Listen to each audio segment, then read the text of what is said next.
Hey guys, tonight we begin with the remarkable lives and even more remarkable near-death experiences of medieval mothers. The women who braved childbirth in an era when your best prenatal care was a prayer, and your midwife also moonlighted as the village gossip. So before you get comfortable, take a moment to like the video and subscribe, but only if you genuinely enjoy what I do here. And let me know in the comments where you're tuning in from and what time it is for you. It's always fascinating to see who's joining us from around the world. Congratulations, you've managed to get pregnant without modern medicine, without ovulation tracking, and probably without much personal space. Welcome to medieval motherhood, where your womb is now public property and science is mostly vibes. You don't pee on a stick. Instead, you pee in a clay pot, and someone examines it for colour, bubbles, or whether it smells like female essence. That's the closest you'll get to diagnostics. One herbalist might drop a needle in your urine and watch to see if it rusts. If it does, you're with child. Or haunted. Maybe both. Naturally, you don't tell anyone right away, but your vomiting gives you away by day 3. Within a week, half the village is whispering about your condition, and the local midwife starts dropping heavy hints like, "Don't lift anything heavier than your own sin." Your diet becomes a circus of contradictions. No eels, they'll make the child slippery. No cabbage, it breeds flatulence and heresy. And absolutely no rabbit meat, unless you want your child to grow up with wild eyes. You're instead advised to eat white bread, apples, and whatever the neighbour's goat didn't finish. Someone gives you a charm made of lead. Another insists on hanging wolf's fur above your bed. Your mother-in-law hands you a walnut carved with the Lord's Prayer and says it protected her through 9 births. 6 survived, which by medieval standards is practically bragging. You're warned not to look at the moon, lest your baby be marked. Don't step over dogs. Don't think sinful thoughts, especially about Brother Oswin the young monk. Definitely don't laugh during storms. Everything leaves a mark. The local priest advises confession, just in case your moral failings are contagious. You sit politely through a sermon about Eve and temptation, all while clutching a dried toad some healer gave you for womb balance. That's not a euphemism. It's literally a toad, sewn into a pouch, worn on your hip. Your husband? He's thrilled. Probably. He celebrates by drinking too much ale and boasting about how his seed took root. He won't be there for the delivery, of course. Childbirth is women's work. And witchcraft. But mostly work. And so you wait, charm-laden, frog-adjacent, and mildly terrified. Welcome to your first trimester, where the medical consensus is, don't anger God, and maybe drink some warm milk. So you're expecting, and unlike today, there's no prenatal yoga, no glowing bump pics, and definitely no baby shower, where people gift you artisanal pacifiers. Instead, your medieval prenatal care package includes superstition, guesswork, a handful of roots, and a stern midwife who smells like garlic and knows all your secrets. First things first, your health. The village healer suggests you stay warm but not too warm, move but not too much, and think pleasant thoughts unless they involve men. In short, avoid doing anything that might upset your humours. Yes, humours. Those charming bodily fluids that medieval doctors believed controlled everything from pregnancy to personality. You're mostly phlegm now, apparently. Congratulations. Your prenatal vitamins come in the form of plants with questionable reputations. Rue, fennel, mugwort. You're told to boil them into tea, but no one mentions side effects. Side effects include nausea, fainting, and hallucinations of St. Margaret telling you to lie down. St. Margaret is the patron saint of childbirth. She's very busy. As your belly grows, your midwife begins visiting more frequently, mostly to make sure you haven't done anything stupid, like ride a horse, look at a wolf, or speak Latin. These are all considered high-risk behaviours. You're supposed to stay calm, avoid storms, and never, under any circumstances, witness an execution. Apparently that can scare the baby crooked. Of course, executions are the town's main form of entertainment, so staying away is harder than it sounds. And then there's your emotional state. You're told that sadness leads to sickly babies, which is a little tricky given your medieval reality. To boost morale, women gather to sing hymns and gossip. They also tie red ribbons around your bedposts, hang garlic in the rafters, and sometimes sleep on the floor in case demons are attracted to your scent. How comforting. The baby's movement? That's called quickening, and when it happens, everyone treats it like a royal event.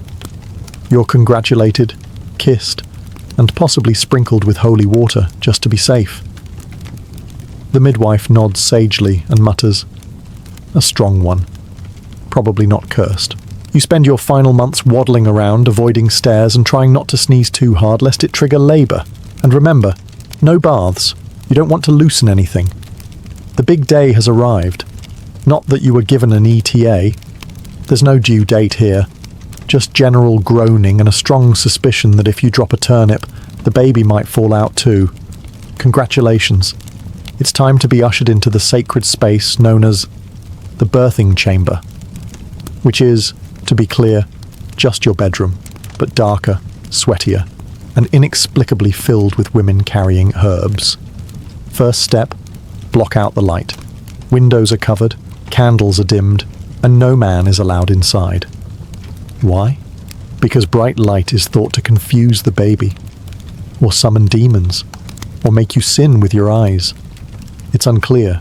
What you can see in the dim glow are bundles of dried lavender, mugwort, and nettles hanging from the rafters. You're told they will calm the womb and protect the soul. You try not to question this logic, especially as one of them smells suspiciously like soup. The village midwife arrives, wearing what could generously be described as a blood-stained apron and a look of ancient competence. She's brought her tools, a birthing stool, a bucket of hot water, some cloths, and a crucifix. Possibly also a knife. Try not to ask questions. You're told to breathe, not too fast, not too slow, and definitely not loud enough to scare the baby. You're placed on the birthing stool, which is basically a wooden chair with a hole cut out of it, designed to let gravity do the heavy lifting. Comfort is not a priority. The women around you chant prayers to St. Margaret and occasionally toss holy water on your ankles. One of them waves a relic over your head. Another knits. Apparently it helps set a calming tone. Someone hands you a warm drink that tastes like wine and regret. And then you scream. Loudly. You try not to because women are supposed to be brave. But let's be honest. The stool is hard, the room is stuffy, and there's a woman rubbing goose fat on your thighs while reciting a psalm. This isn't spa day. This is childbirth, medieval edition. Outside, your husband paces nervously, or drinks, or sleeps. He will hear of the baby's arrival when someone shouts from the window, "It is done." If anyone deserves sainthood in this whole process, it's the midwife. She's not just your birth assistant. She's the commander-in-chief of medieval womb warfare. Think battlefield medic meets therapist meets herbalist, with a dash of exorcist just in case things get weird. Your midwife, let's call her Agnes, because statistically that's probably her name, has seen it all. She's delivered more babies than the average monk has copied psalms. She walks in like she owns the room, carrying a bundle of herbs, a small wooden cross, and the air of someone who will not tolerate screaming unless it's constructive. Agnes isn't certified. Her qualifications are passed down through whispers, observation, and surviving childbirth herself, usually multiple times. Her medical kit includes a birthing stool, a knife, for cutting cords or maybe warding off demons, a few dried roots, and a strong pair of hands, and perhaps most importantly, an unshakable poker face. She sets the tone. If she's calm, everyone's calm. If she raises her voice, someone is probably about to die. But usually, she's busy muttering phrases like, "That's normal," "The blood looks fine," or "Keep breathing," or "I'll slap you." She knows exactly when to rub your back, when to hold your hand, and when to tell your mother-in-law to shut it. She's also memorized all the appropriate prayers, one for safe delivery, one for stillbirth, one for twins, and one for deliver this poor soul from whatever curse her mother gave her. Midwives have a strange social status. On one hand, they're respected. They keep villages alive, after all. On the other, they're watched closely. Too much success, and people whisper, witch. Too many deaths, and people whisper, bad omen. Basically, if you're a woman who knows too much and doesn't cry during thunder, you're already on a list. And yet Agnes shows up, every time. Rain or snow, plague or famine. She's been there for all of it. Breech births, stillbirths, births where a goat randomly wandered in. She doesn't flinch. She's the closest thing to a hospital you'll ever get. And when the baby finally comes, she doesn't celebrate. She wraps the child, nods once, and moves on. Another miracle. Another Tuesday. Thank you, Agnes, you chaotic medieval goddess. Ah yes, pain relief, that mythical concept your 21st century brain keeps hoping for. Sadly, you were born 700 years too early for epidurals, anesthesiologists, or even a mildly competent glass of wine. In the Middle Ages, the prevailing philosophy was, pain builds character, and if childbirth didn't hurt, God wouldn't have designed it that way. Thanks, theology. You, dear mother-to-be, are expected to endure labour with a sort of grim dignity. Screaming is permitted, but only if it sounds holy. Wailing too loudly might attract demons. Or worse, your neighbours, who will definitely talk about it at market. But wait, there are remedies. Sort of. First, there's holy relics. Someone presses a splinter from St. Margaret's femur into your palm. Is it real? Who knows? Does it help? Not in the slightest. But at least you now have a reason to clench your fist in agony. Next up, herbal brews. You're handed a steaming concoction of valerian, mugwort, and something that smells like despair.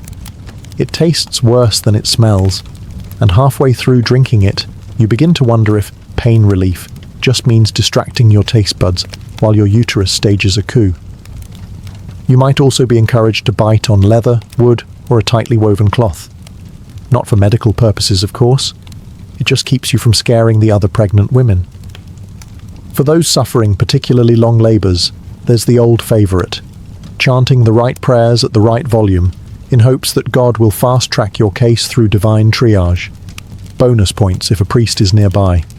Penalty points if he looks terrified and leaves. And finally, the midwife's hands. Surprisingly effective, but not because of technique. More because she's old, strong, and very persuasive. She says things like, "Don't be a coward," or "Your grandmother had 12," or simply, "Push, or I'll curse you myself." In short, your pain management options are as follows: hope, prayer, and the dulcet tones of distant livestock. But don't worry, the agony will pass. Eventually. Probably. Maybe. And if all goes well, you'll be rewarded not with rest, but with immediate breastfeeding and zero postpartum care. Because in the medieval world, the moment you give birth, you're back to being useful again. So, how long will this take? You ask the midwife, hopeful. She responds with a cryptic grunt and a prayer to St. Anne, which is not exactly encouraging. Welcome to medieval labour, where time has no meaning, and pain is measured in rosary cycles. Could take 2 hours. Could take 2 days. Either way, you're in it now, and no one brought a sundial. You sit on the birthing stool, then lie down, then squat, then pace, then kneel, then curse. Then return to sitting, because the other options make your knees sound like a bag of walnuts. Every time you shift positions, the midwife claims it's to help the child find its way. You begin to suspect the baby's using a medieval map, full of dragons and dead ends. The room grows hot, then cold, then hot again. Time stretches. Is it still Tuesday? Does Tuesday exist? Is this even your house anymore? The women around you keep the mood light by casually discussing previous labours. One of them gave birth during a thunderstorm and claims her son can smell lightning. Another insists that if you rub lard on your lower back and shout the psalms backward, the baby will slip right out. No one tests this. Meanwhile, your uterus continues its slow, thundering drumbeat. The contractions arrive like drunk knights at a feast. Unpredictable, loud, and impossible to ignore. You try counting them. You lose track. You try singing between them. You lose your will to sing. Eventually, you just stare at the wall and begin naming the cobwebs. One is definitely moving. Every so often, someone brings you broth, or tells you you're doing great, or suggests you relax. That person is then removed from the chamber for their safety. There are no clocks, just the flickering of the candle, the sweat on your brow, and the constant presence of the midwife, who somehow still hasn't blinked. Then, without warning, the chaos intensifies. The midwife leans in. She nods. It's time. But time for what exactly? Hope? Glory? Internal collapse? Doesn't matter. Your body takes over now, and you're about to push a tiny medieval citizen into a world of mud, superstition, and goat-based nutrition. Congratulations. You've reached the climax of eternity. Your husband, let's call him Wulfric, because of course his name is Wulfric, is not in the room. That's by design. In medieval times, childbirth is firmly a women's domain, and men are kept outside, away from the screaming, bleeding, praying, and all-around chaos, mostly for their protection, and everyone's patience. Wulfric is currently pacing in the courtyard, whispering to the local priest, fingering his prayer beads like he's trying to start a fire. He has no idea what's going on inside, but he assumes it involves lots of blood, maybe some screaming, and possibly Saint Margaret descending from heaven to assist personally. He wasn't invited into the birthing chamber, and frankly, no one wants him there. Men faint. They panic. They ask unhelpful questions like, "Is this normal? And should it be making that noise?" And, "Can someone fetch me a chair?" No. Wulfric's job is moral support from a safe distance. He's expected to pray, pace, and look worried, ideally in that order. If he really wants to help, he can slaughter a chicken for the post-birth stew, or fetch clean linens, or stop bothering the midwife every 20 minutes with, "Is it here yet?" The only exception to this ban is if you die. In that case, Wulfric might be allowed in to say goodbye, look dramatically stricken, and then immediately remarry your cousin within a fortnight. But let's not get ahead of ourselves. Back inside, the women are doing just fine without him. You're being fanned with a goose wing, the midwife is muttering incantations, and the village herbalist has just spilled something green and sticky near the fireplace. Everything's going according to plan. Meanwhile, Wulfric continues pacing, flanked by older men who nod sagely and say things like, "It's in God's hands now," or "My third wife survived one just like this." No one dares suggest going inside. The last man who tried was slapped by a midwife and excommunicated for impertinence. In short, childbirth is women's work. Men may contribute at the beginning and celebrate at the end, but in between, their best strategy is to stay out of the way and try not to weep into the turnips. After hours, possibly days, and of contractions, panting, praying, and wondering if your bones are slowly turning inside out, the moment finally arrives. You are now entering the main event, actual childbirth, medieval edition. Spoiler alert, it's messy. You're either squatting, lying on a straw-stuffed mattress, or seated on the sacred birthing stool, which sounds ceremonial, but is really just a wooden toilet seat with ambition. Gravity is your friend. Sort of. Mostly it's just rude. The midwife, a battle-hardened woman with forearms like blacksmiths, positions herself with the calm confidence of someone who's done this hundreds of times, often with one hand and a soup ladle. She tells you to push, and you do. Then you push again, and again, and again, until you're fairly sure your soul is also trying to exit. There are no encouraging wail sounds or epidurals, just the rustle of fabric, the stifled gasps of other women, and the occasional chant. The priest outside mumbles a quick prayer. The chickens outside the window don't care. The baby, apparently, is on its own timeline. Then, suddenly, a shift, a cry, a splash, a collective intake of breath, and with one final, ungodly effort, you deliver what feels like a cannonball wrapped in slime. The baby emerges, screaming like a drunken minstrel. The midwife catches it with the casual grace of someone catching a falling turnip. She immediately declares the sex, gives the child a quick inspection to make sure it has all the expected limbs, and slaps its bottom, not for health, but for tradition and general medieval satisfaction. You're panting, sweating, possibly hallucinating St. Bridget, but you're alive. And somehow, so is this tiny, goo-covered, red-faced person wailing in your arms. The cord is tied with linen thread. Eventually, it will be cut using a knife that may or may not have recently been used to gut fish. But hey, antiseptic isn't invented yet, so what's the worst that could happen? You've done it. You've given birth in the Middle Ages, and no one fainted, no one died, yet. And your name will now be whispered with awe among the village women, unless the next baby comes in 13 months. In which case, you'll be back on the stool sooner than you think. You've given birth, but there's no crying, no midwife declaring the sex.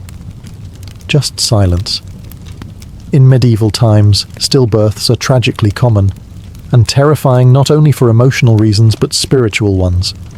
Because here's the catch. If your baby isn't baptized, their soul won't go to heaven.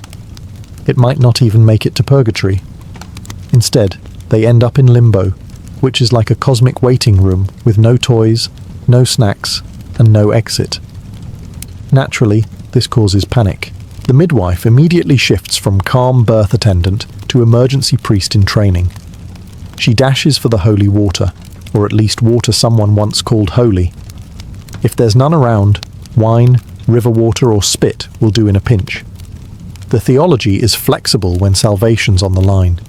If the baby shows even a hint of life, a twitch, a gasp, a noise resembling a hiccup, it's considered alive. Just barely. Which means you can baptize it. And they will. Instantly. Often before the cord is even cut. In nomine patris, they mutter, urgently splashing a few drops on the baby's head. You're not even sure who's doing the baptizing anymore. The herbalist? A goat herder? Your cousin Mildred? Doesn't matter. Anyone can perform a valid emergency baptism. Yes, even women. Yes, even illiterate ones. Salvation waits for no credentials. But what if the baby is clearly stillborn? Now you're entering theological bureaucracy. Some communities practice a desperate ritual called baptism of intention, essentially saying, "We meant to baptize them, God." Others believe in baptism by desire, or even conditional baptism, just in case the baby was secretly alive for half a second. Of course, the Church debates all this endlessly, as only medieval theologians can. Meanwhile, grieving mothers are left clutching bundles of silence, unsure whether to name their child or simply bury them under a tree and pray no one talks about it. You're exhausted, devastated. But the midwife, while solemn, is practical. She washes the baby, wraps it. If baptism was achieved, the infant is treated like a tiny saint. If not, well, the village priest will mutter something vague and hopeful during burial. It's the best they can offer. And somehow, life, in all its messy uncertainty, goes on. Congratulations. You've just survived childbirth in the Middle Ages. This means you've earned a hot bowl of something vaguely edible, a weak prayer of gratitude, and now, utter abandonment. Postpartum care in the medieval world is a bit like being handed a newborn and then shoved out the castle gates with a cheerful, "You'll figure it out." Because while the birth was an all-hands-on-deck event, with midwives, wise women, herbalists, and at least one curious chicken, aftercare is less organized. You're bleeding, sore, and probably running a fever. The midwife has packed up her talismans and goose feathers and is already halfway to another village. Your husband is now more interested in celebrating the new heir, read drinking heavily with his brothers, than checking on your stitches, which, by the way, don't exist. There is no concept of pelvic rest, no lactation consultant, no soothing ice packs, just linen cloths, herbal compresses of unknown origin, and the hope that your uterus knows what it's doing. Oh, and let's not forget your other children. Yes, those sticky, plague-ridden bundles of joy. They still need feeding, dressing, and yelling at. Ideally by you. because the village doesn't pause for a postpartum nap. You've got chores. Sheep don't milk themselves after all. Feeling faint from blood loss? That's normal. Experiencing melancholy? That's demons. If you cry too much or seem distant, the priest might be called to sprinkle you. If that doesn't work, it's probably because you didn't pray hard enough during labour. Again, best of luck. In some communities there's a churching ritual, a formal purification to let you return to society, because obviously childbirth made you spiritually unclean. Until then, you're basically in quarantine, but without the luxury of being left alone. You might get a few gifts: bread, maybe some cheese, possibly a second-hand baby blanket someone found in a chest. No casseroles, no flowers, definitely no congratulatory Instagram post. The baby gets all the attention. You get back to work. Your recovery plan is simple. Don't die. If you can manage that, you're doing better than at least 30% of your peers. You've bled, screamed, torn, emotionally or otherwise, and survived the battlefield that is medieval childbirth. Surely now you get a reward. Perhaps a feast? A long nap? A warm bath? No. What you get is churching. Roughly 40 days after giving birth, assuming you haven't died, been accused of witchcraft, or become a ghost, it's time for your spiritual hygiene check. According to church doctrine, you are ritually impure because of all that messy, mortal, womanly bleeding you did. Not sinful per se, just icky. And so, your local priest will now perform a delightful public ceremony to cleanse your soul and officially welcome you back into the holy and socially acceptable fold. Think of it as a medieval re-entry permit. You dress in your best, try to hide how utterly exhausted you still are, and walk to the church, or hobble, depending on how things healed. You might carry a candle, not for symbolism, but to avoid being mistaken for a ghost. Once inside, the priest recites a few prayers. He thanks God that you, a vessel of both life and problematic fluids, did not die in the act of creating another soul. Then, and only then, are you allowed to enter the sacred parts of the church again. Yes, that's right. You've been banned from church for over a month, because birth makes you spiritually radioactive. The ceremony is quick, awkward, and a little insulting. But hey, at least you get to sit down without anyone whispering about your unclean presence.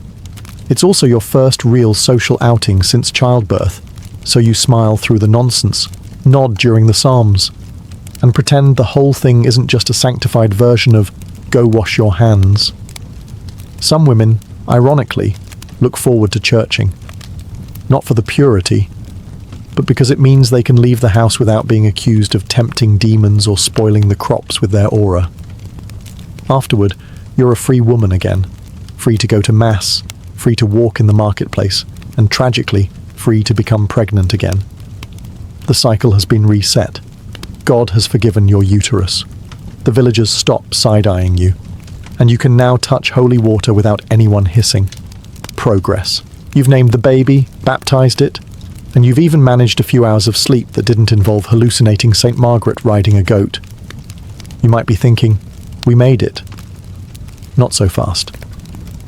In medieval times, infant mortality wasn't just common. It was expected. Roughly 1 in 3 babies never made it past their first year.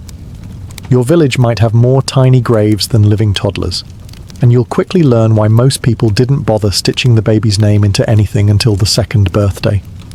That adorable little bundle currently drooling on your arm. He's up against a gauntlet of hazards: fevers, dysentery, pneumonia, plague, starvation, and whatever was floating in the family well that day. And of course, teething, which the church hadn't yet labelled a mortal danger, but every mother knew could still take a child. You do what you can. You swaddle. You breastfeed. You pray to St. Anne, St. Margaret, St. Bridget. Really anyone who might have pull with the celestial childcare department. You keep the fire going, tuck dried herbs under the cradle, and ward off evil spirits with an iron nail hammered into the doorframe. Because if death doesn't get your baby, the fairies might. Yes, some believe that sickly infants aren't sick. They've been swapped.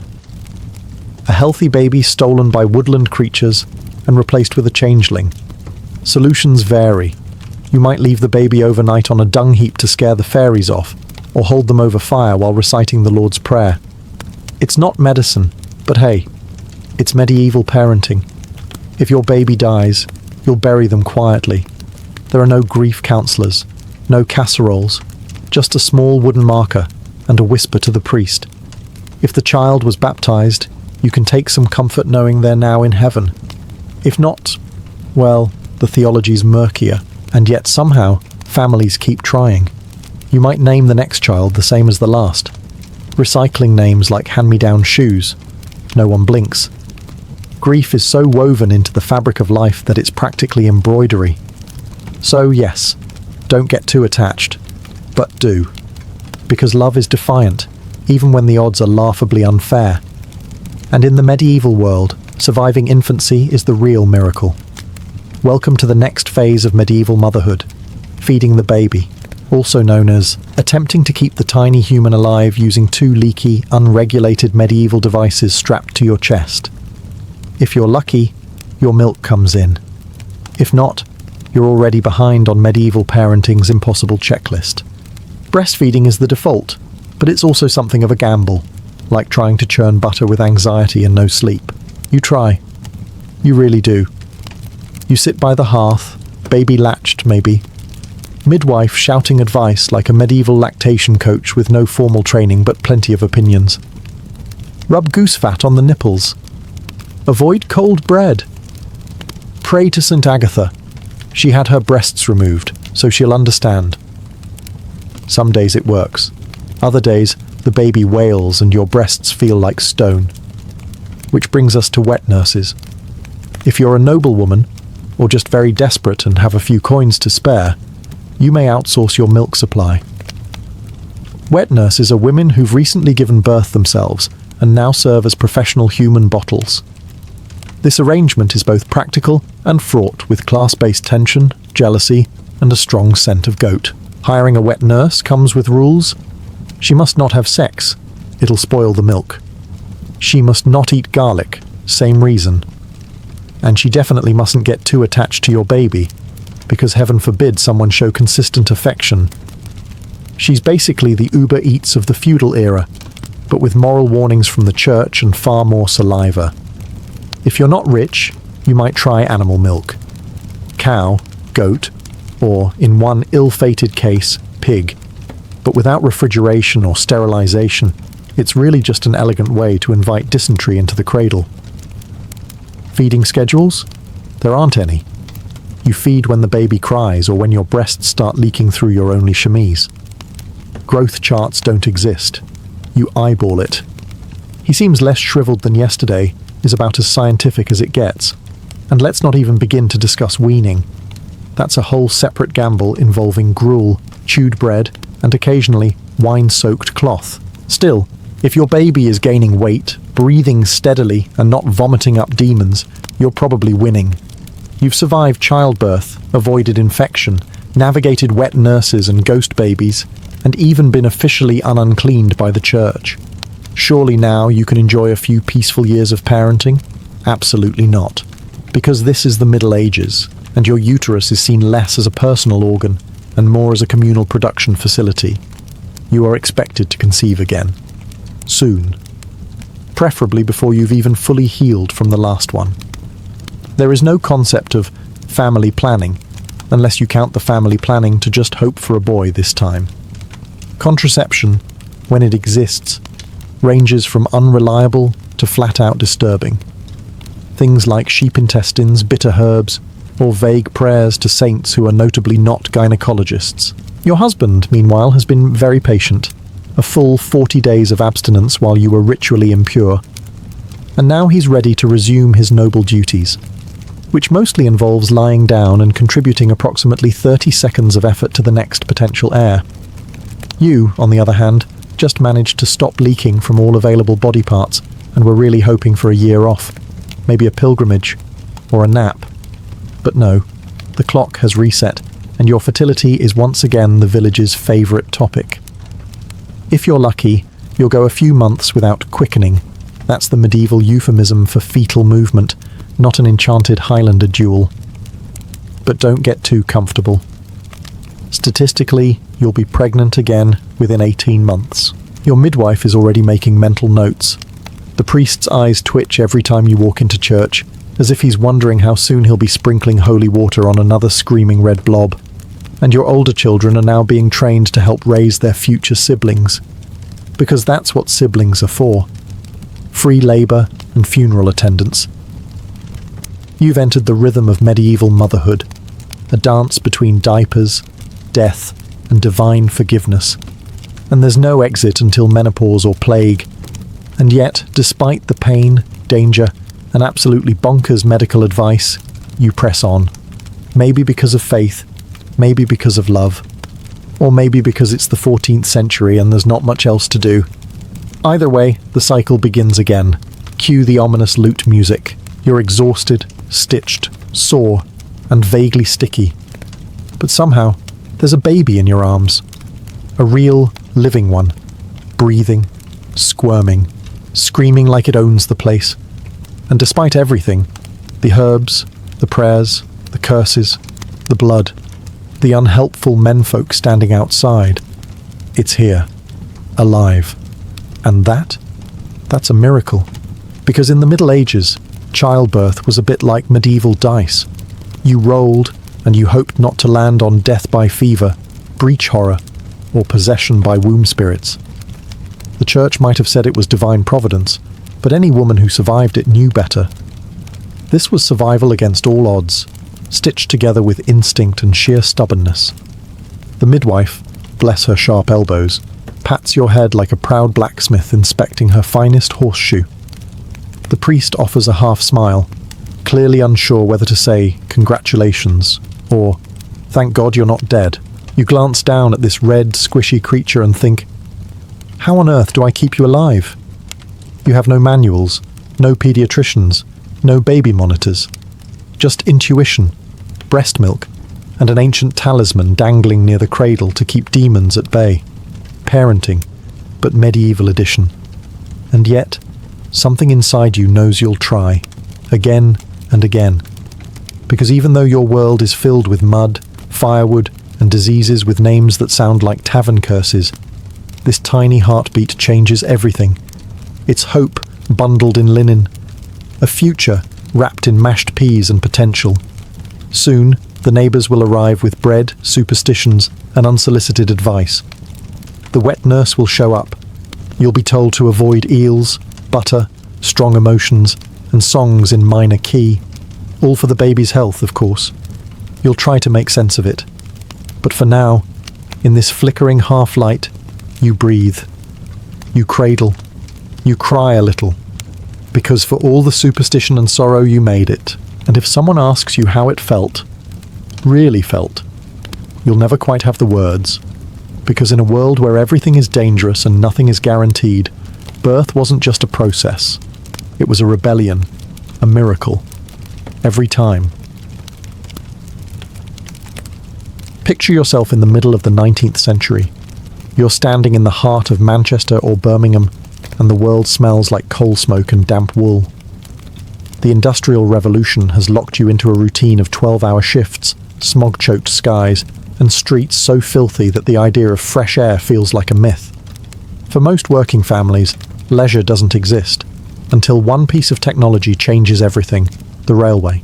When railroads spread across Britain, they didn't just move coal and steel, they moved people. And for the first time, they moved ordinary people. Before the railway age, the seaside was the exclusive playground of the wealthy, aristocrats who had been told by their doctors that sea bathing could cure everything from gout to melancholy. They travelled in horse-drawn coaches to coastal towns like Brighton, staying in elegant villas and sipping mineral water as if it were liquid gold. But trains democratised the shoreline. Suddenly, a factory worker with a week's wages in his pocket could pack up the family, hop on a carriage, and by the afternoon be staring at the endless horizon of the English Channel.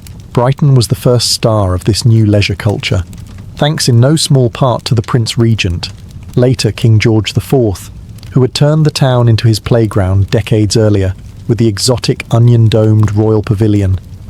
But now, Brighton's beaches weren't just for the fashionable elite. Blackpool soon followed, transforming from a quiet fishing village into the mecca of mass seaside holidays. By the 1850s, it was lined with piers, dance halls, and the famous Blackpool Tower, an Eiffel Tower imitation with more donkey rides than Paris could ever dream of. What's remarkable is how quickly the seaside went from medicine to fun. At first, Victorians still clung to the belief that sea air was medicinal, that salt water could cleanse not just the body, but the soul. But when you give working families sunshine, ice cream, and a chance to escape the choking city, something magical happens. The seaside became a release valve for the pressures of industrial life, a place where children could run wild, men could loosen their collars, and women could finally breathe without inhaling coal dust.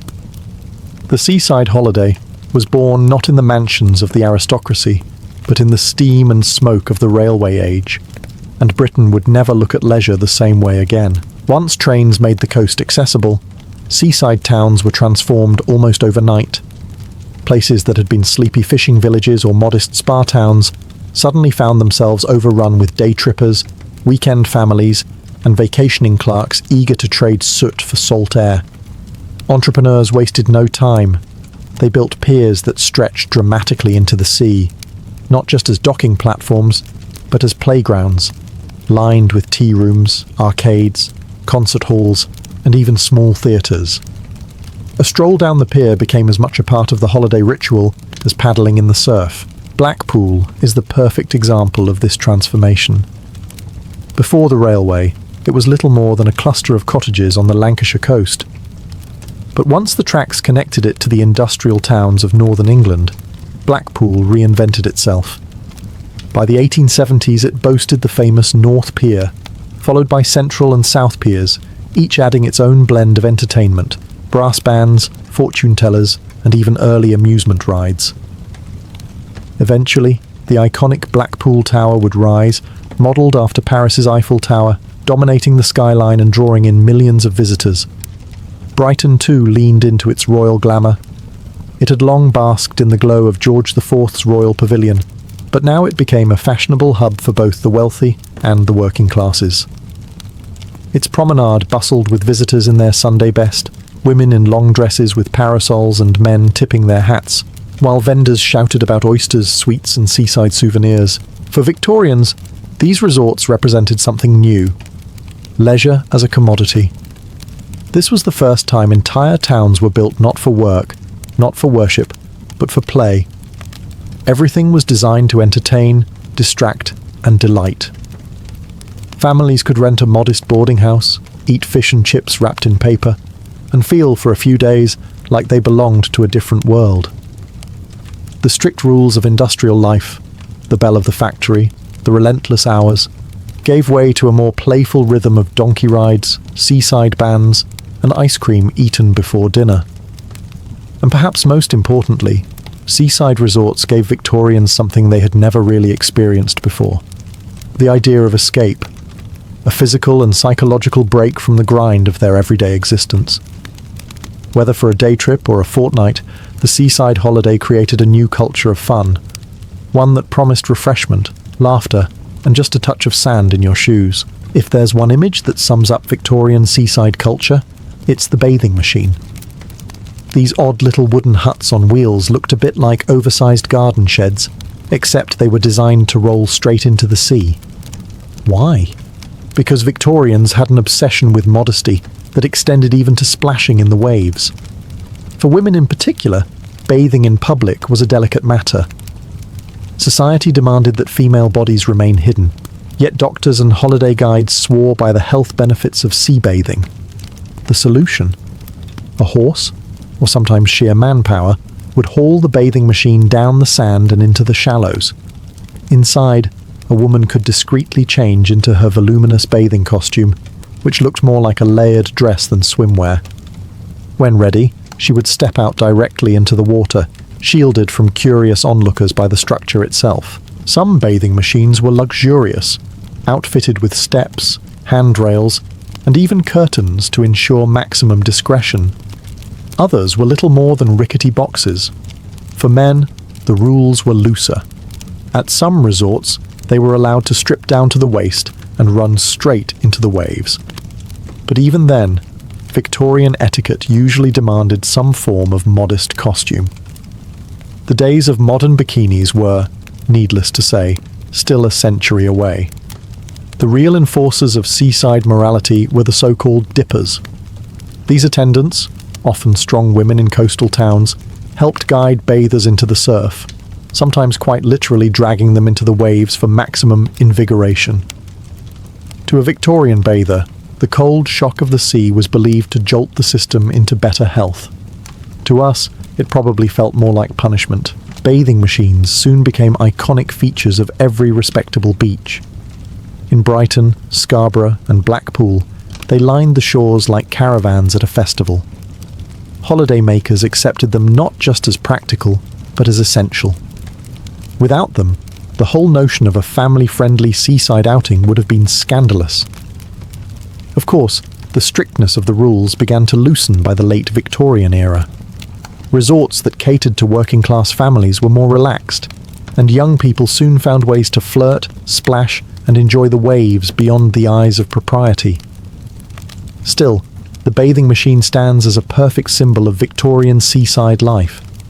Half leisure, half repression, and fully peculiar. No Victorian seaside holiday was complete without a stomach full of sugary delights and a turn on the sand with a donkey. Resorts quickly realized that fresh air alone wouldn't keep people entertained, so they filled the beach with food stalls, novelty rides, and treats that became synonymous with summer. Ice cream, for example, was a true sensation. The credit often goes to Carlo Gatti, a Swiss-Italian immigrant who helped popularize the idea of serving ices to the masses. Previously, chilled desserts had been luxuries reserved for the wealthy, since ice itself had to be cut from frozen lakes and stored in insulated ice houses. But by the mid-19th century, better transport and the clever use of ice imports meant that a humble factory worker could hand his child a penny lick. Literally a small glass dish of ice cream meant to be licked clean and returned. Health regulations weren't exactly a thing yet. Hygiene was optional, but the thrill of cold sweetness on a hot day was unforgettable. And then there were donkey rides. Imagine being a child from the industrial north, stepping onto a sandy beach for the first time. The sea looks endless, the horizon impossible. And then someone offers you the chance to climb onto a small, slightly grumpy donkey and plod along the shoreline. It was the highlight of countless Victorian children's holidays. Donkey rides became so iconic that postcards from Blackpool, Brighton and Scarborough often featured rows of donkeys in their tacky saddles, waiting for eager riders. Other treats included sticks of rock candy, hard sugar sweets with the resort's name spelled right through the middle, and oysters, which at the time were cheap street food rather than luxury dining. Vendors pushed carts along the promenade, hawking gingerbread, fish and chips and peanuts. The seaside became a carnival of tastes and smells, a place where even a modest family could afford a little indulgence. Of course, the moral guardians weren't always pleased. Religious critics sometimes muttered that seaside fun distracted workers from their duties or encouraged idleness. But for the families trudging home, sunburnt and sticky-fingered, those donkey rides and ice creams weren't moral lapses, they were memories. The Victorian seaside was built not just on the promise of health and sea air, but on the sheer joy of simple pleasures, sweet, salty, sandy, and just a little bit silly. If the beach was the stage, then the pier was the theatre of the Victorian seaside. These wooden structures reached dramatically into the sea, offering not only a place to promenade, but also a hub of entertainment that defined the holiday experience. Walking out onto a pier wasn't just about the view, it was about entering a different world, one where the only purpose was pleasure. The first piers were simple walkways, giving visitors a chance to stroll above the water and catch a cool breeze. But it didn't take long for entrepreneurs to realize that piers were prime real estate for amusements. Soon they were lined with tea rooms, concert halls, penny arcades, and even small theatres where comic singers and music hall performers entertained the crowds. In some resorts, brass bands played daily, filling the air with jaunty tunes as children tugged at their parents' sleeves for another sweet or a turn at the hoopla stalls. Blackpool led the way with its North Pier in 1863, later followed by Central and South Piers. Each had its own distinct personality. The North was elegant, appealing to middle-class families who wanted refinement with their sea air. The Central was noisier, packed with shows and rides, and the South embraced spectacle, with dancing and variety acts. Brighton's West Pier and Palace Pier soon became equally famous, drawing throngs of holidaymakers eager for seaside glamour. The pier was also the perfect place for people watching. Victorians loved a good promenade. Men and women, dressed in their finest holiday clothes, would walk slowly up and down, exchanging nods and glances, as though the pier were one long catwalk. A seaside stroll could lead to flirtation, gossip, or simply the joy of being seen. For working families, the pier represented something radical, a space where everyone was invited. You didn't need to be wealthy to enjoy the brass band or the comic routines. A penny could buy you laughter, a memory, or at least a sticky bag of toffee. The seaside pier turned leisure into something collective, where the classes mingled, boundaries blurred, and the waves below kept up their endless applause. In short, the pier was where Victorian Britain learned how to have fun together. Sunburn, silly songs, and all. For Victorians, the seaside wasn't just about fun, it was also about health.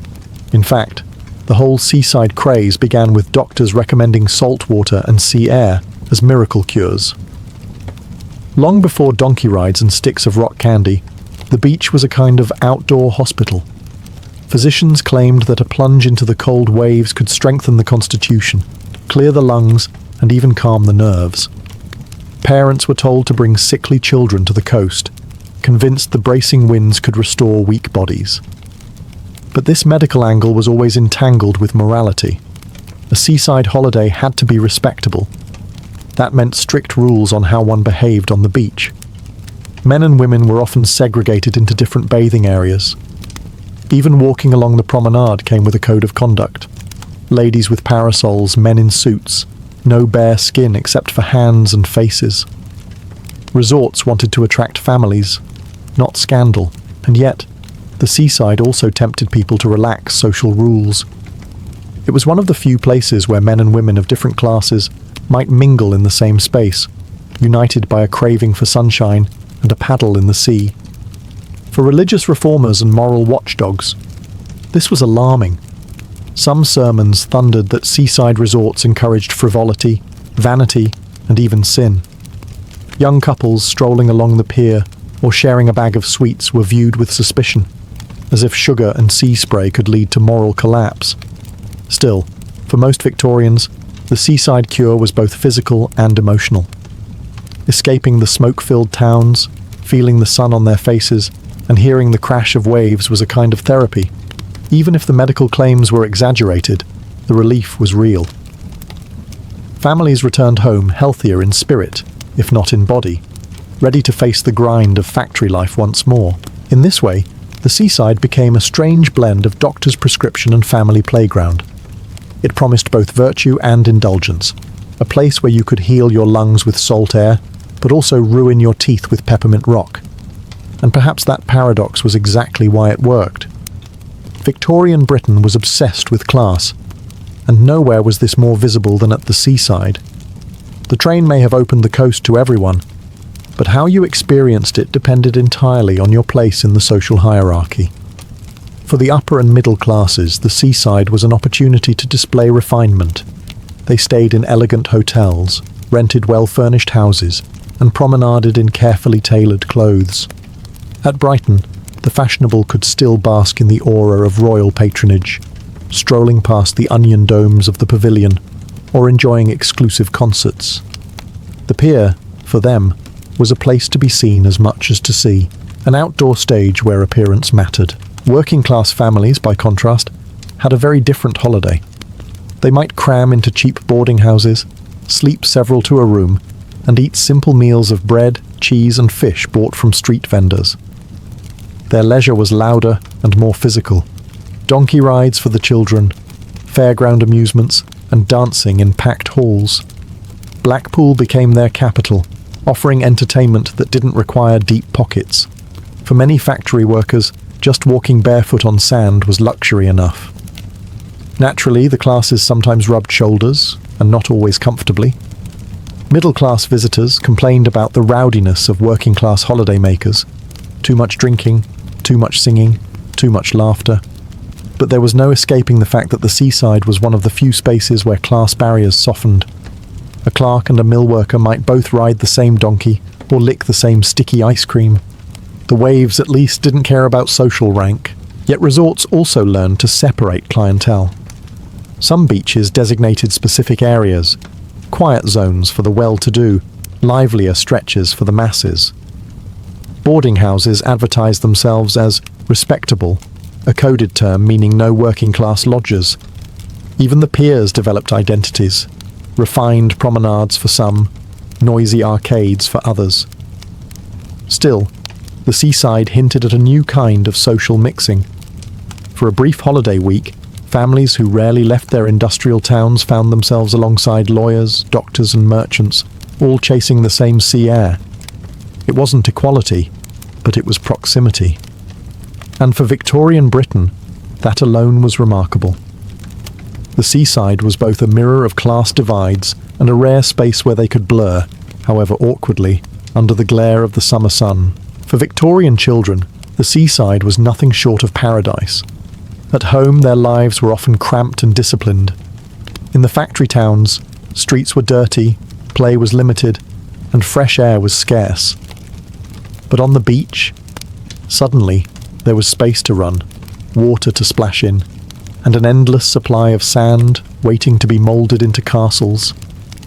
For many working-class children, their first sight of the ocean was a revelation, an adventure that etched itself into memory forever. Donkey rides were, of course, a classic highlight. A penny or two could buy a child a slow, wobbly trot along the sands, clutching the reins as though commanding a mighty steed. Donkeys became such icons of the Victorian seaside that families often posed for photographs beside them, proof that their little ones had truly done the seaside. And when not on donkey back, children scurried about with tin buckets and wooden spades, digging moats or attempting ambitious sand fortresses destined to collapse with the tide. But it wasn't all innocent play. Parents and guardians often viewed the beach as a kind of natural nursery, a place where children could be toughened up. Sea bathing was prescribed for even the youngest, with mothers and dippers dunking squirming toddlers into the icy surf in the name of health. The screams may not have sounded joyful, but Victorians were convinced that the shock of salt water was good for a child's constitution. Entertainment tailored to children soon flourished. Punch and Judy puppet shows became seaside staples, with their slapstick violence and shrill voices drawing laughter from crowds of little ones. Vendors sold sticks of rock candy and gingerbread men, small luxuries that turned sticky fingers and smiling faces into permanent seaside memories. Middle and upper-class children, meanwhile, experienced the beach differently. Their play was more supervised, their bathing costumes more elaborate, and their amusements more genteel, pony rides, promenades, or carefully planned excursions with tutors and governesses. Still, the magic of the seaside cut across class lines. Whether building sandcastles or clutching an ice cream, children discovered freedom at the shore that simply didn't exist back home. The seaside, in many ways, redefined childhood for the Victorians. It offered play, health, and escape all rolled into one. For parents, it was therapy. For children, it was wonder. And together, these families helped shape the seaside into the playground of a nation. By the time Queen Victoria's reign drew to a close in 1901, the seaside holiday had gone from an eccentric medical ritual to a cornerstone of British culture. What had begun as a doctor's prescription and a royal fad had transformed into a national tradition, one that would shape leisure for generations. The railways were key. They didn't just connect towns to beaches, they connected people to the very idea of escape. For the first time, working-class families experienced leisure as something they could buy, not just dream about. Blackpool, Brighton, Scarborough, and countless smaller resorts thrived because they offered the same promise: a temporary break from the grinding routine of industrial life. The infrastructure built in this period also left a permanent mark. The piers, promenades and pavilions of the Victorian age became icons of the British coast. Blackpool Tower, Brighton Pier, and the grand hotels of Scarborough still stand today as reminders of a time when holiday making was both spectacle and necessity. Even the humble bathing machine, long obsolete, survives in postcards, paintings and museum exhibits, symbols of Victorian modesty and eccentricity rolled into one. More importantly, Victorian seaside holidays reshaped attitudes toward family life, leisure and health. They made play legitimate. They taught a nation that taking time away from work wasn't laziness, it was refreshment. For children, they created magical memories of sand, donkeys and ice cream. For adults, they offered a glimpse of freedom, even if only for a week. Of course, the seaside would continue to evolve in the 20th century. Amusement parks, cinemas, and later cheap overseas flights would change holiday culture forever. But the Victorian foundations remained. Without the railway day trippers and donkey rides, there would be no Butlins camps, no package holidays, no cheap flights to Spain. The DNA of the modern holiday traces straight back to Brighton's promenades and Blackpool's piers. Today, when families still head to the beach for a weekend of sandcastles and fish and chips, they are echoing a ritual invented more than a century and a half ago. The Victorian seaside holiday was more than a moment of leisure. It was a revolution in how ordinary people thought about life, work, and joy. And that legacy still lingers with every stick of rock and every squeal of gulls above the shore. For the Apache, health was never simply about the body. It was a matter of living in harmony with the land, the spirits, the ancestors, and the community. To be healthy was to be in balance, and to fall ill was to have drifted out of step with that delicate order. The Apache understood life as an interconnected web where the physical, spiritual, and emotional threads were all tightly woven together. Target one thread through misfortune, wrongdoing, or even an encounter with hostile spiritual forces, and the whole web could unravel. Illness, therefore, was not just a fever or an injury. It was a sign that balance had been disturbed. A hunter who disrespected the animal he killed might find himself plagued with weakness. A family that quarreled endlessly might bring sickness into their home. Even dreams could warn that the spirit was uneasy and that healing was needed before the trouble grew worse. For the Apache, every sickness had both a visible cause and an invisible one, and both needed attention. The land itself played a central role in this philosophy. Mountains, rivers, animals, and plants were not seen as background scenery, but as living relatives, each with its own spirit. To harm nature carelessly was to wound oneself. To treat the earth with respect was to invite her healing powers. This meant that healing could never be confined to a single patient. It was a communal and environmental effort, a restoration of the larger balance in which the individual lived. At the heart of this worldview stood the medicine men, guardians of harmony and interpreters of imbalance. They were not only healers of the body, but also mediators between the human and spirit worlds. When illness struck, people sought their guidance not just for a cure, but for an understanding. Why has this happened? What must be done to restore balance? This perspective shaped every healing practice that followed, whether through herbs, chants, sand paintings, or ceremonies. The true goal was never only to ease pain or fight disease. It was to mend the broken threads, to bring the individual back into alignment with the community, the earth, and the unseen world. For the Apache, healing was not a quick fix. It was a journey back into harmony, a reminder that health was not owned, but shared. In Apache tradition, the medicine man was more than a healer. He was a spiritual guide, counselor, and protector of the community. His role combined the duties of a doctor, a priest, and a storyteller, yet it went even deeper. He was the one entrusted with knowledge passed down through generations, knowledge of herbs, chants, and ceremonies that maintained the balance of life itself. Becoming a medicine man was not a casual choice. It required years of apprenticeship, learning from elders who carefully selected their students. Apprenticeship was long and rigorous, involving memorization of sacred chants, understanding the spiritual significance of each herb, and mastering rituals that demanded precision. Every gesture, every word, every symbol had meaning.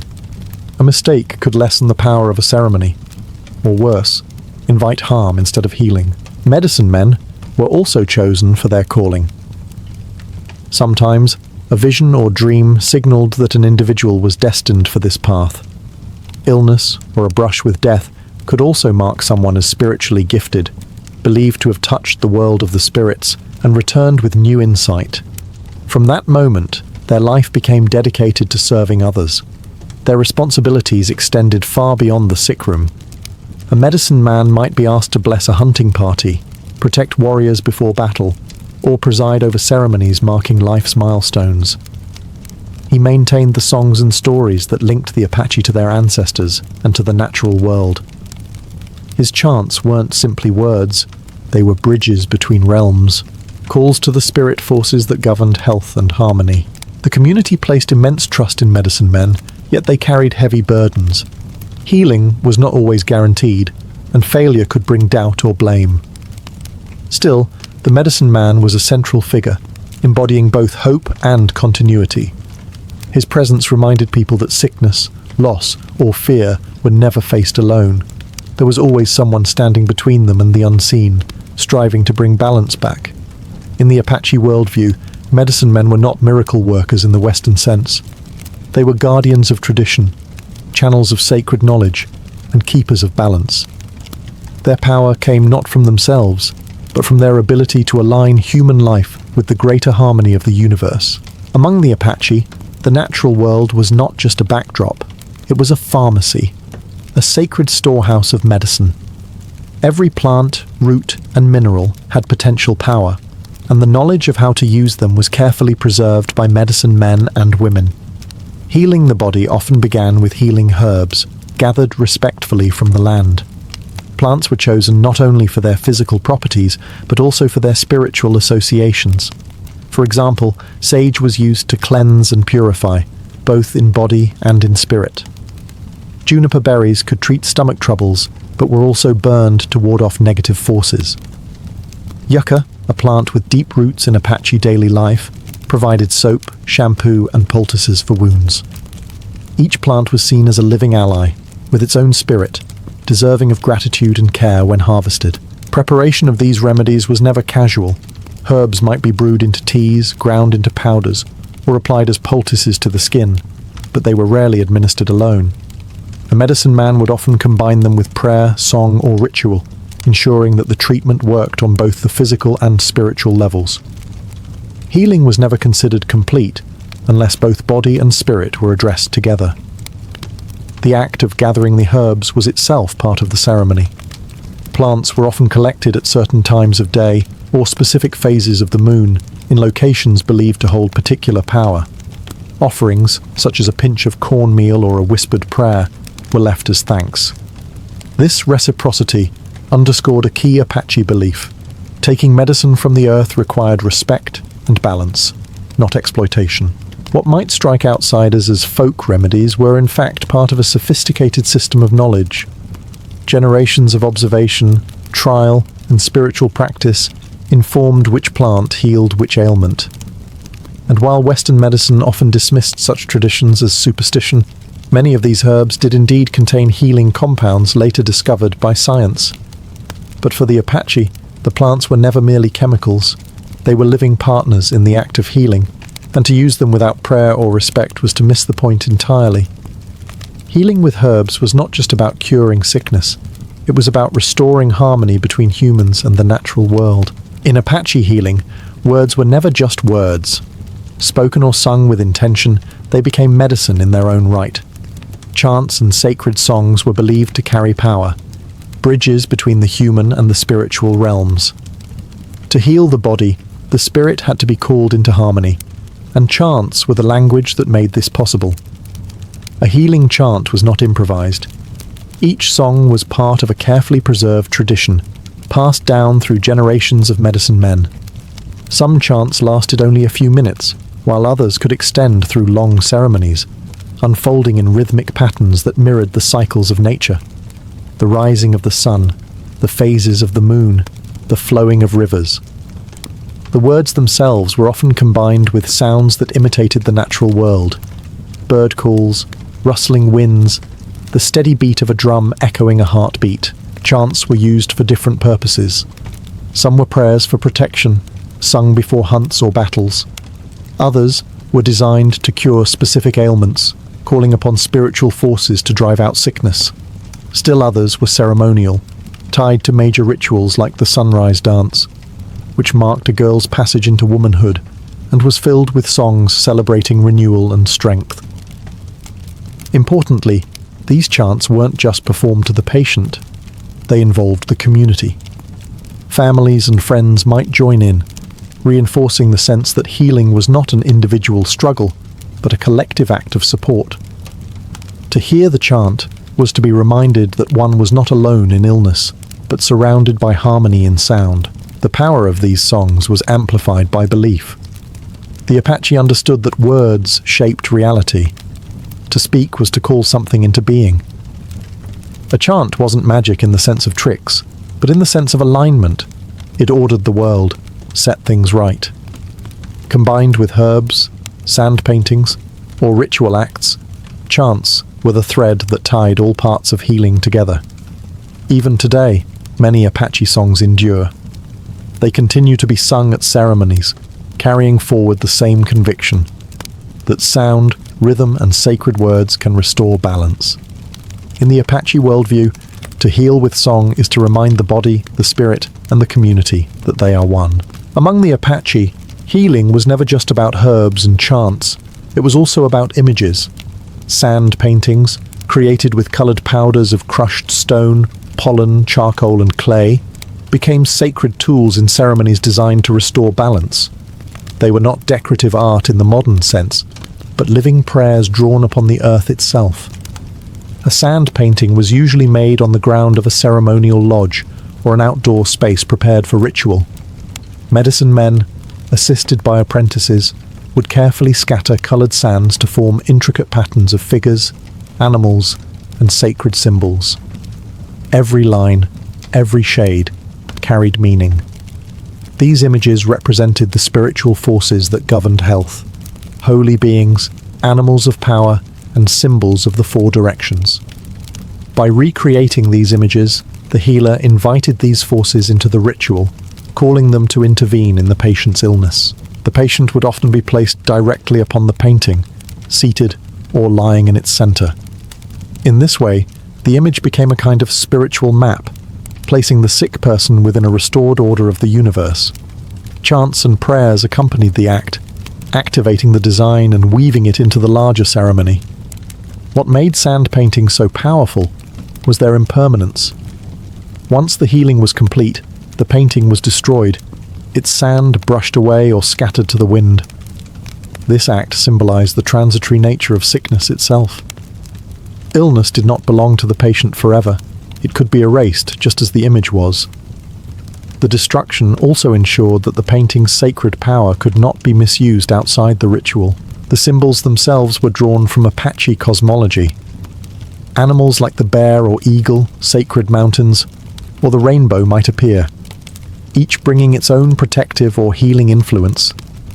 To outsiders, the paintings may have looked like abstract art, but to the Apache they were blueprints of harmony, diagrams of the cosmos in miniature. Through sand paintings, healing became visible. It was not only spoken in chants or tasted in herbs, but seen on the earth itself. The patient, the healer, and the community could witness balance being restored before their very eyes. For the Apache, true healing was rarely a private act. It unfolded in ceremony, where the patient, the healer, and the entire community came together to restore balance. These rituals were more than treatments. They were sacred performances that bound people to each other and to the unseen forces of the world. Ceremonies could last for hours or even days, depending on the gravity of the illness or the purpose of the ritual. They combined song, prayer, dance, and symbolic acts, weaving together all the strands of Apache healing, herbs, sand paintings, chants, into a single, unified experience. The setting itself was carefully prepared, a ceremonial lodge or open-air space purified with smoke and aligned with the 4 sacred directions. Every detail mattered, because every detail reflected the cosmic order that healing sought to restore. Central to these ceremonies was participation. Healing was not a passive experience where a patient simply received treatment. Instead, the patient became the focus of collective energy, surrounded by family, friends, and fellow tribespeople who added their prayers and presence to the process. In this way, illness was addressed not as a private misfortune, but as a disruption that touched the entire community. When one person was out of harmony, everyone felt it. One of the most important ceremonies was the night chant, a ritual that invoked powerful holy beings to cleanse sickness and restore health. Another was the sunrise dance, often performed for young women coming of age, which symbolized renewal, fertility, and the strength of life. While not always strictly medical, these ceremonies underscored the Apache view that health was inseparable from life's major transitions and spiritual milestones. The ceremonies also carried immense psychological weight. The rhythm of the chants, the colors of the sand paintings, the collective beat of the drums, all created an atmosphere of awe and hope. For the patient, the experience was transformative, a reminder that they were supported not only by their people, but by the spirits themselves. Through ceremony, the Apache affirmed their most important truth. Healing was about more than curing the body. It was about restoring the circle of family, of community, of nature, and of spirit. To be healed was to be placed once more in harmony with all that existed. For the Apache, healing could never be separated from the land. Mountains, rivers, animals, and even the wind were considered living relatives, each with its own spirit. To be healthy meant being in balance with these forces, and illness often reflected a disruption in this relationship. Healing, then, required not only tending to the body, but also mending ties with the natural and spiritual worlds. Medicine men often led patients into sacred spaces, mountain foothills, riversides, or secluded groves, where the presence of nature itself was part of the cure. These places were chosen not at random, but because they were believed to be dwellings of holy beings, or sites where spiritual energy was especially strong. To pray in such a place, surrounded by the voices of birds and the scent of herbs, was to step into a living sanctuary. Animals, too, were part of this balance. The eagle, for instance, symbolized strength and carried prayers skyward with its feathers. The bear was revered as a healer, its spirit called upon to grant endurance and power. Even smaller creatures, like insects, held lessons, reminders of persistence, adaptability, or community. By recognizing the wisdom in all beings, the Apache affirmed their place within a much larger circle of life. Ritual acts often reinforced this relationship. Offerings of cornmeal or pollen were made before harvesting medicinal plants, acknowledging that taking from the earth required giving back. Ceremonies invoked the 4 directions: east, south, west, and north, each representing a different aspect of life and health. By aligning with these forces, the healer restored harmony not only within the patient, but between the patient and the universe itself. This approach also emphasized humility.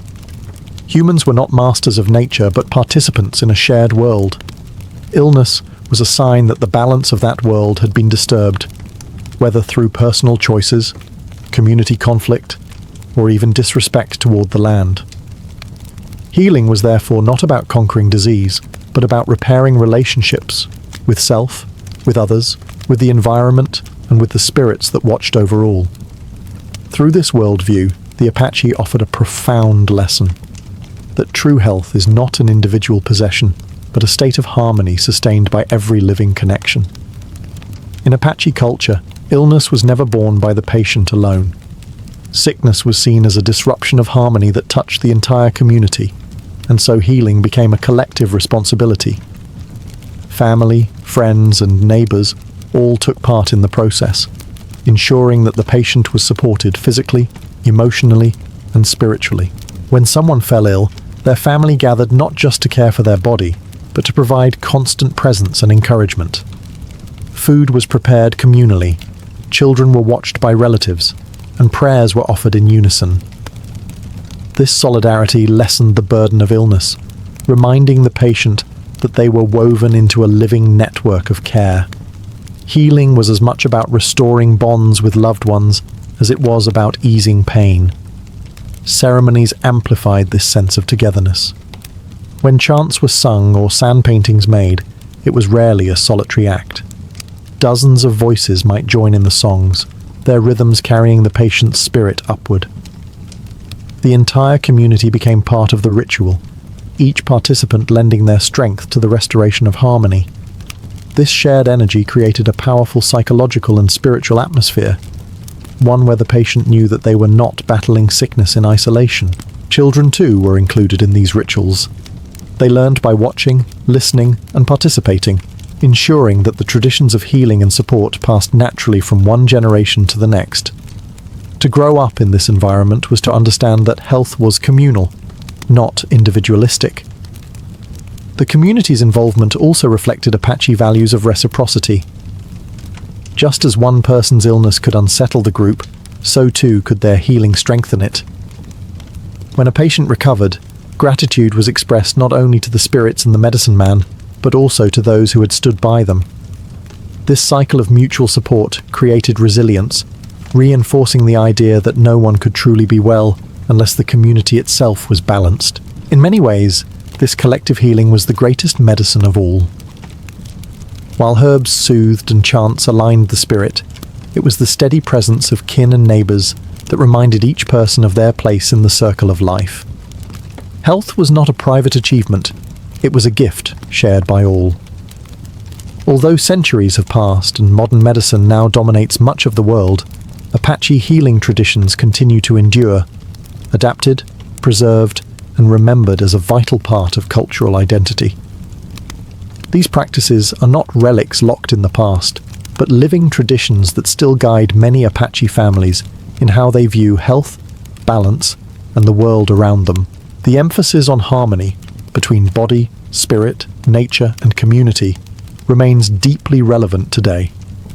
Many Apache people continue to turn to ceremonies, songs, and herbal remedies not only for healing, but also for maintaining spiritual strength in daily life. Even when hospitals and clinics are used for physical treatment, traditional practices often accompany them, ensuring that the spiritual side of illness is not neglected. This dual approach reflects a belief that Western and indigenous medicines can coexist, each addressing different layers of the human experience. Sand paintings, chants, and ceremonies are also preserved as part of cultural education. They are performed not only for healing, but for the teaching of younger generations. Each ritual becomes a classroom, passing on stories, songs, and values that ensure continuity of Apache identity. The sunrise dance, for example, still stands as a powerful ceremony of renewal, tying together health, spirituality, and cultural pride. These traditions also speak to a broader audience beyond the Apache. In a world where modern medicine sometimes struggles to address mental health, loneliness, and the stresses of disconnection from nature, the Apache worldview offers an alternative perspective. It suggests that true healing requires more than medicine bottles and diagnoses. It requires belonging, respect for the environment, and a sense of harmony with forces larger than oneself. Despite centuries of displacement, hardship, and pressure to abandon their customs, the Apache have safeguarded their healing ways. Elders, medicine men, and cultural leaders continue to emphasize that these practices are not just alternative medicine, but an entire philosophy of life. They remind us that to be healed is not simply to survive, but to live in balance, with the earth, with others, and with one's own spirit. The legacy of Apache healing endures as a testament to resilience. It carries forward the wisdom that health is not only a condition of the body, but a harmony of the whole, echoing across generations and reminding us all that balance is the truest medicine. In the medieval world, marriage was never just a private matter. Today, we think of weddings as deeply personal, two people choosing to share their lives. But in the Middle Ages, a wedding was as much about families, land, alliances and reputation as it was about love. And because marriage was treated as a public contract, so too was its most intimate moment, the wedding night. A marriage wasn't truly considered valid until it had been consummated. In other words, until the couple had physically sealed the deal. To modern ears, this might sound invasive, even absurd, but for medieval communities, sex on the wedding night was proof that the marriage existed in both body and law. Without consummation, a union could be annulled and property or inheritance rights thrown into question. The stakes were high, and so the act was ritualized, watched, and documented. In aristocratic households, the bedding ceremony was an essential part of the festivities.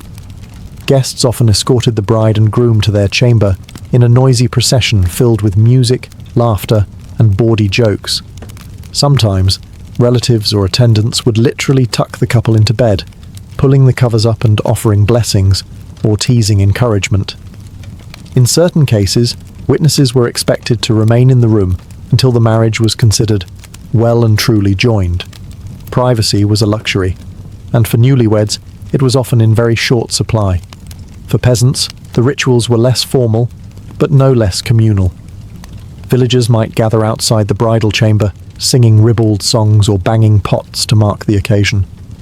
Fertility charms, herbs, amulets, or symbolic foods were often placed near the bed to ensure that the night was fruitful. Because children were the ultimate goal of marriage, the pressure to consummate quickly was enormous. The church, too, had its eyes on the wedding bed.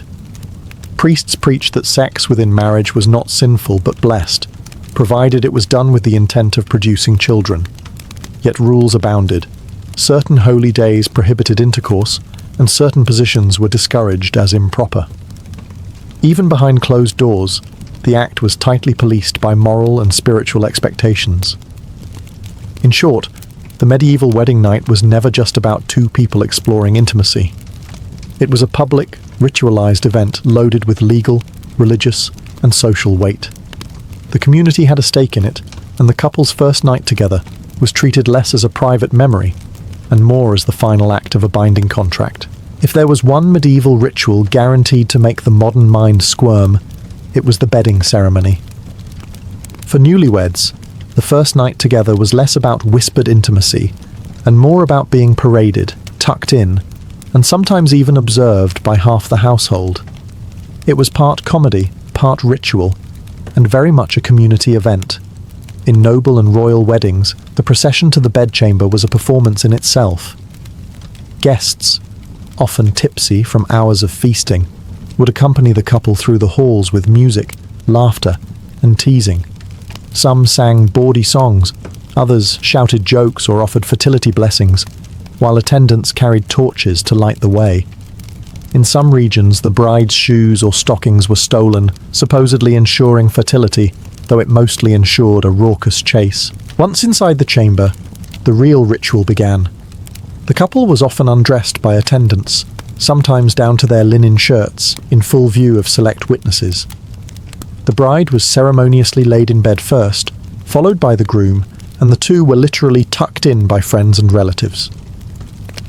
In aristocratic settings, bishops or high-ranking clergy sometimes gave a blessing over the bed itself, asking God to sanctify the union and grant children. Did people stay to watch what happened next? In some cases, yes. Particularly in royal or political marriages, witnesses might linger until they were satisfied that the couple was settled for the night. In extreme situations, usually to secure proof of consummation, trusted attendants remained until the act was, at least in part, completed. This was rare for ordinary folk, but crucial for dynasties, where legitimacy of heirs was everything. For common villagers, the bedding ceremony was less formal but no less noisy. Friends might escort the couple to their cottage while singing crude songs, banging pots, or throwing grain as a fertility charm. Privacy was still minimal.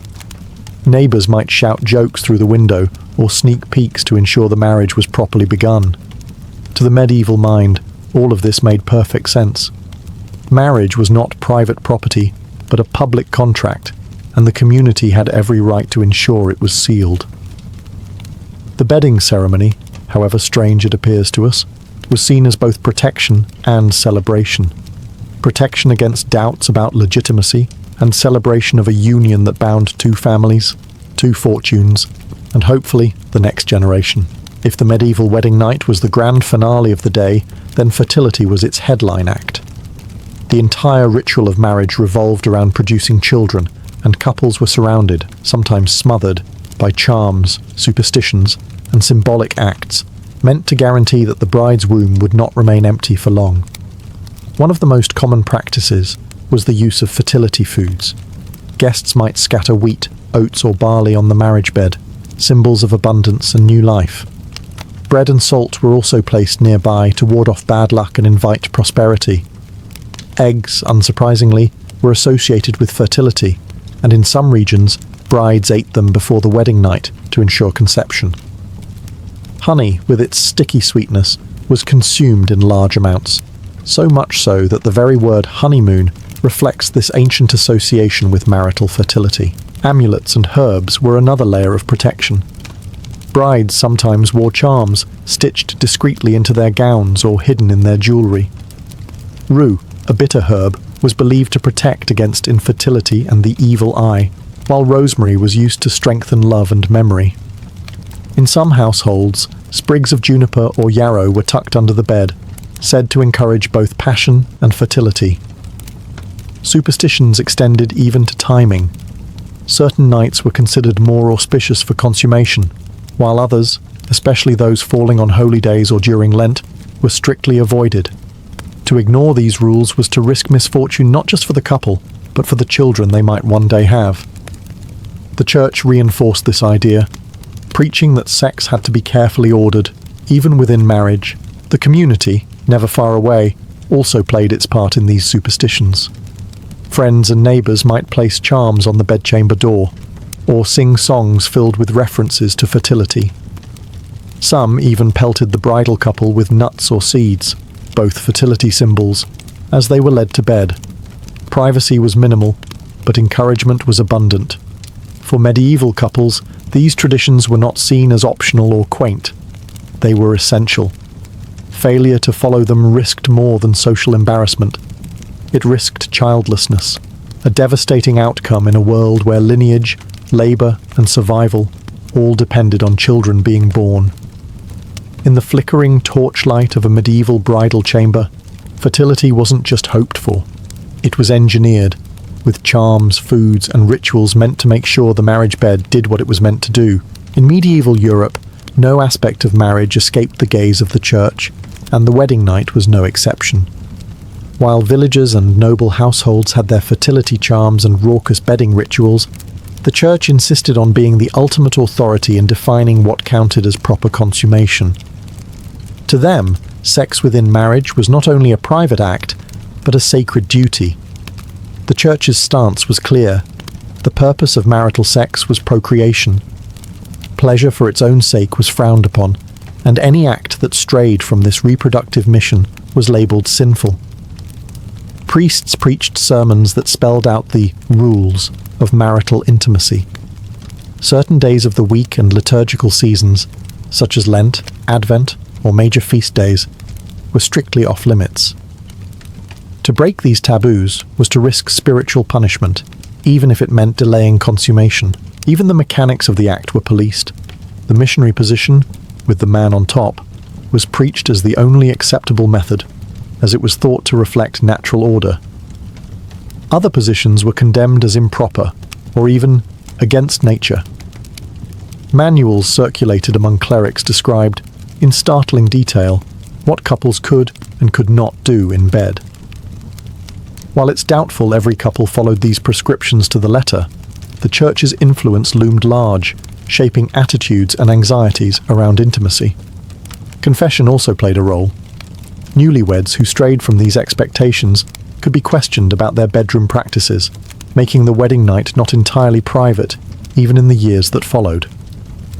The Church framed sex as holy, if done with the intent to create life, but shameful if it veered into indulgence. Couples were reminded constantly that their union had a higher purpose, filling the earth with children and securing the future of Christendom. This oversight served more than spiritual ends. By regulating consummation, the Church also cemented its control over inheritance and legitimacy. If consummation could be proven, marriages were valid, heirs were legal, and dynastic claims secure. If not, annulments could be granted, alliances dissolved, and fortunes rearranged. In this way, the Church transformed the marriage bed into a battleground of morality and power. To the newlyweds, it might have felt like a night of personal discovery, but to priests and bishops, it was a sacrament, an act that bound two souls under divine authority, with rules that reached far beyond the bedroom. In the medieval world, consummation wasn't just an intimate act, it was legal evidence.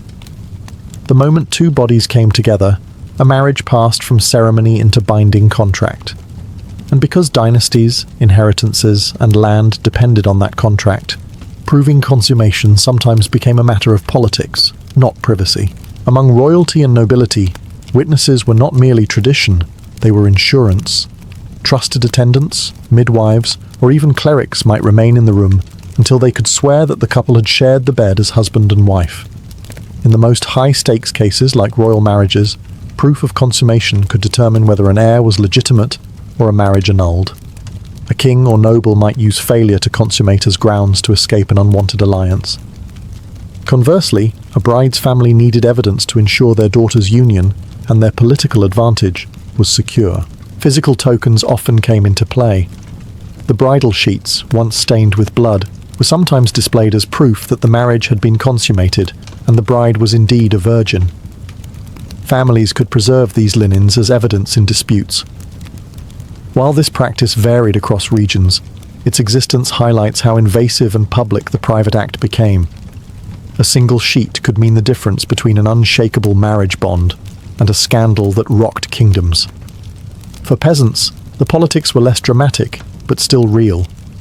A man accused of failing to consummate his marriage might face ridicule, fines, or even annulment. In some communities, neighbours expected to hear signs of the wedding night's success, whether through noise, jokes shouted through the window, or in some cases the display of symbolic tokens the next morning. The idea of proof was never far from anyone's mind, no matter the class. The church courts, too, were deeply involved. Records show countless cases where couples argued over whether a marriage had been consummated. If one spouse claimed impotence, or if no children came, the matter could end up in ecclesiastical courtrooms, where physicians and priests tried to determine the truth of what had, or hadn't, happened. In short, consummation was less about intimacy than about legitimacy. What happened in the bedchamber echoed in courts, villages, and royal palaces. For the couple, it might have been an awkward or anxious night. For everyone else, it was evidence, proof, and politics rolled into one. Few concepts carried as much weight in medieval marriage as virginity. For brides in particular, chastity was not just a personal virtue, but a commodity that shaped alliances, dowries, and family honour. The wedding night became the ultimate test, and the pressure to demonstrate purity was immense. Virginity was tied closely to religious ideals. The Church exalted the Virgin Mary as the model of womanhood, and brides were expected to reflect that purity until the moment of consummation. A virgin bride symbolized innocence, obedience, and the promise of fertility once united with her husband. Failure to prove this purity could stain not only her reputation, but that of her entire family. This expectation gave rise to rituals surrounding proof. As mentioned earlier, blood-stained sheets were sometimes displayed after the wedding night, tangible evidence that the bride's hymen had been broken. Families could keep these linens as legal proof if disputes arose over legitimacy. Of course, not every wedding produced such evidence, biology being less cooperative than social custom, but the symbolism carried enormous power regardless. For men, the rules were far looser. While noble grooms were sometimes expected to show moderation before marriage, virginity was not demanded of them in the same way. A groom might enter the wedding bed with sexual experience, and in some circles, this was even considered a benefit, ensuring he could consummate quickly and produce heirs. This double standard highlights how purity was less about morality and more about controlling women's bodies and reputations. Virginity also carried political weight. Royal and aristocratic marriages often hinged on the assurance of a bride's chastity. If a princess or noblewoman was rumoured to be anything less than untouched, alliances could crumble. In some notorious cases, accusations of lost virginity were wielded as weapons to annul marriages or disinherit children. Yet the emphasis on virginity was not purely oppressive. It also reflected the community's obsession with lineage. A bride who was unquestionably pure ensured that the children born from the marriage could not be contested. Virginity, then, was not only about moral ideals, but about securing bloodlines, inheritance, and political stability. On the wedding night, this expectation hung heavy over the chamber. For the bride, it was a test of her honour. For the groom, a confirmation of his rights. And for the families watching from outside, it was the seal on alliances that could shape generations. For all the official rules set by the church, the medieval wedding night was also wrapped in layers of superstition and folk magic. Families feared that bad luck, jealous neighbours, or even dark forces might interfere with a couple's first union, so protective rituals became just as important as the ceremony itself. One common practice was the use of charms hidden in the bridal chamber.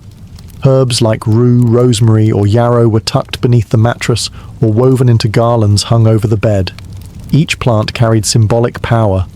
Rue was thought to drive away the evil eye, rosemary brought fidelity and memory, and yarrow promised fertility. These protections worked on two levels, warding off spiritual threats and reminding the couple of the virtues expected in marriage. Fire and iron also played important roles. In some regions, an iron key or knife was placed near the bed to scare off evil spirits, since metal was believed to repel supernatural forces. A candle might be left burning overnight to guard against mischief from witches or demons, whose envy was thought especially dangerous to newlyweds. Folklore also dictated what should not happen on the wedding night. Shoes placed the wrong way, a bed facing the wrong direction, or certain unlucky numbers of guests present at the bedding could all invite disaster. Couples and families took these warnings seriously, often adjusting rituals to avoid bad omens. Beyond protection, magic was also used to encourage fertility and passion. In some places, brides carried small amulets made of carved bone or shells, believed to quicken conception. Special potions, brewed from honey, herbs, or even animal parts, were sometimes quietly prepared and consumed before the night began. While the church frowned on such superstitions, they remained stubbornly popular at every level of society. Community participation in these rituals added to the mix of belief and spectacle. Guests might sing songs laced with magical invocations, or sprinkle grain, nuts, or even symbolic liquids around the doorway of the chamber. These acts blurred the line between joke and charm, reinforcing the idea that marriage was a communal affair, guarded by tradition and ritual. Ultimately, the medieval wedding night was not only a test of love and legitimacy, it was also a spiritual battlefield. Between holy blessings, whispered prayers, and magical protections, newlyweds lay at the centre of a storm of beliefs, each one aiming to ensure that their union was safe, fertile, and unbreakable. For all its ritual and solemnity, the medieval wedding night was also a stage for laughter, nerves, and immense pressure. Newlyweds did not slip quietly into privacy. Instead, they carried the heavy weight of expectation, family honour, fertility hopes, and sometimes even political stability, into the bedchamber. It is no wonder that anxiety was often laced with humour as a coping mechanism. For brides, especially young women married off in their teens, the wedding night could be a source of real fear. Many had little or no knowledge of sex, save for vague warnings or whispered advice from female relatives. The emphasis on virginity added to the tension. The expectation of bleeding, the fear of pain, and the knowledge that sheets might be scrutinised the next morning made the first night a daunting trial. Grooms, too, were not immune to pressure. A noble groom's ability to consummate swiftly and successfully was a matter of family pride. Failure could lead to humiliation, annulment, or worse, political disaster. Impotence, whether temporary or permanent, was not simply a personal matter, but a public scandal. In lower classes, while the stakes were less dynastic, the ridicule of neighbours and friends could be cutting. This anxiety often gave rise to humour, both supportive and cruel. Guests outside the chamber might sing bawdy songs, make ribald jokes, or bang pots and pans, both to lighten the mood and to mock the couple. These noisy traditions were part entertainment, part pressure, reminding the couple that their private act was very much a public concern. Even inside the chamber, humour had its place. Some attendants, especially in noble households, might offer playful encouragements or jokes as they prepared the bed. Fertility charms themselves sometimes carried a comic edge. Symbolic foods, phallic objects, or songs filled with double meanings. Laughter, however awkward, helped diffuse the tension. Yet beneath the jokes lay real stress. Failure to perform could ruin reputations. Success, on the other hand, brought relief not just to the couple, but to the watching families, who celebrated the sealing of the union with renewed festivities the next day. Thus, the medieval wedding night existed in a strange balance, half burden, half comedy. It was a moment of intense personal vulnerability played out under the gaze and the jokes of the entire community.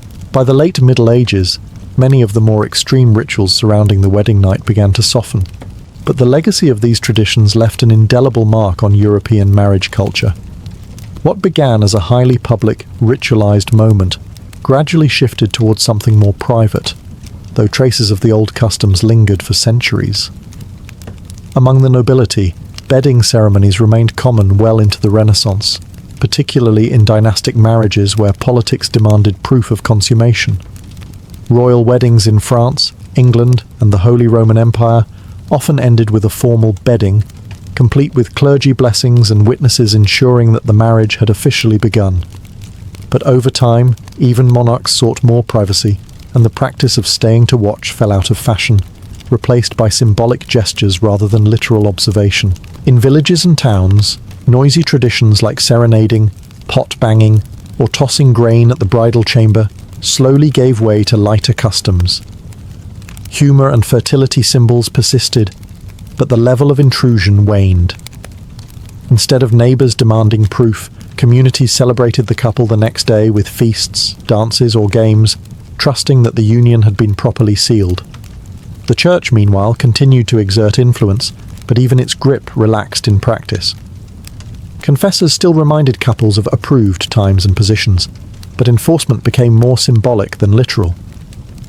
As Europe moved into the early modern period, ideas of romance and personal affection began to creep into the institution of marriage, changing how people viewed the wedding night itself. Yet the echoes of the medieval wedding night are still with us. The word honeymoon carries traces of the fertility rituals involving honey. The tossing of rice at weddings echoes the old practice of scattering grain for fertility.